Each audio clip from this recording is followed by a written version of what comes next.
Hi everyone, my name is Donnie Lowy from Closeoutexplosion.com. I have a wholesale business here in Brooklyn, New York. The next time you are in the New York area, you are welcome to visit my warehouse, and you can also order online as well.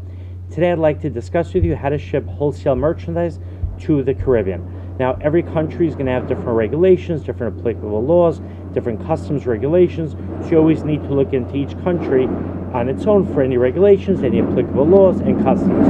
What I can discuss with you is the actual shipping process. Now, many of the customers already have their own shipping arrangements, so you need to be aware of that. And you might decide that either if you have a shipping arrangement set up, or you yourself are going to set up the arrangement for them, you can decide to use the pre-existing arrangement, or you can examine what the conditions are of the pre-existing arrangement, and it might turn out better for you to use a different arrangement. So let's proceed. Many of my customers in the Caribbean have skyboxes, basically mailing addresses set up already in Miami, and the orders can be sent to those addresses by UPS, with the post office, with DHL, with FedEx, and those orders are sent from those addresses in Miami. They're sent to the Caribbean, to the respective country that the customer is in. Another thing that can be done is the order can of course be sent by UPS, by FedEx, by DHL, or the US Post Office, but those options can be a little more expensive. Now, let's say you're sending to the US Virgin Islands. Since US Virgin Islands is considered part of the United States, you can send an order with the US Post Office and you're going to get some really good rates. Now, the US Post Office does have good rates, but if you're sending to another country, let's say Jamaica, Barbados, or Trinidad and Tobago, then it might make more sense for you to use a different shipping company that specifically specializes in the Caribbean. Now, you have to realize that you're watching this video at this time, and if you're watching it, when I actually, created this video, so what I am saying is going to be as accurate as it is to my knowledge. But if you watch this video at a later point, things can change, so you always want to keep on top of any regulations that can change, any customs, rules that change, any shipping policies, or any shipping companies that change their rates, and so on. Now, most of my customers that have their orders sent to the Caribbean will do it on a freight collect basis, which means that the order is sent to their shipping company, and then their order sent from that shipping company, it is sent to them, and they pay for the shipping when they receive the order. Many of my customers that would order from Haiti used to have their order sent on a freight collect basis. From what I understand now, the shipping companies will not send on a freight collect basis to Haiti, because what would happen is the orders would arrive to Haiti, the shipping was more than the customer realized it was going to be, and then the customers would abandon the shipment, and of course the shipping company would be out on their money that they spent, their cost to transport those goods. So I believe with Haiti, it has to be sent on a prepaid basis, and you have to see which shipping companies do ship to Haiti. Now, let's say, for instance, there's many other countries in the Caribbean, whether it's Trinidad and Tobago, whether it's St. Lucia, whether it's Jamaica, whether it is Barbados, the Bahamas, and so on. So for most of my customers in those countries, I send it on a freight collect basis with Tropical Shipping. Tropical Shipping has an office in New Jersey, they have an office in Miami, they might have other offices elsewhere, but I've used those two offices.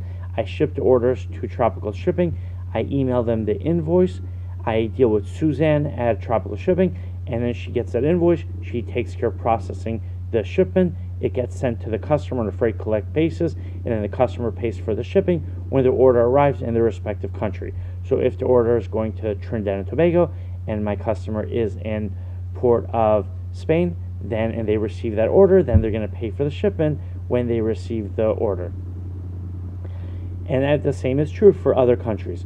Now, for instance, there are airlines that are shipping companies that specifically deal with different countries in the Caribbean, and many of my customers also want their order sent specifically to shipping companies that are specifically focused on their respective countries. Whether it's for the Cayman Islands, they have the order sent to Cayman Cargo, and so on. Now, I'm located in New York. I'm not sure where you're located when you're watching this video, but there's a lot of competition with shipping companies who want those shipments. So go ahead, look at the different rates. You could possibly negotiate the rates as well. And also have in mind that what a lot of the shipping companies actually do is they consolidate the shipments and then they have them sent to the actual shipping company that will do the shipping. So try to get directly to the source so you can get the best possible rate.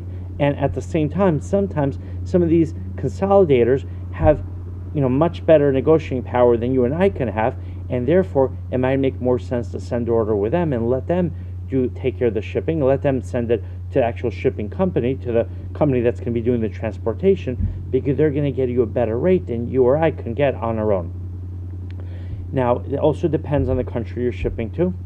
Sometimes you want to have a shipping company that might charge you a little more, but they're going to do an expedited service, they're going to be on top of it, they're going to send the order out right away, because there could be another company that might give you a lower shipping rate, but it just takes them longer. They're not as efficient. So you have to decide what's more important for you, to have the order arrive, let's say, within a week and get it at, pay a higher rate for that shipping, or it's okay for you to wait 2 or 3 weeks to get your order, but you're going to get a lower shipping rate. So those are factors that you need to consider based on your business. What I would recommend to you when you ship merchandise to the Caribbean is buy as much as you can, because this way you can afford to pay on your next order a lower shipping rate. In other words, if you have a store, and let's say in your store you can sell every month 50 dresses, it might make sense for you to buy in one shot 100 dresses to cover yourself for 2 months.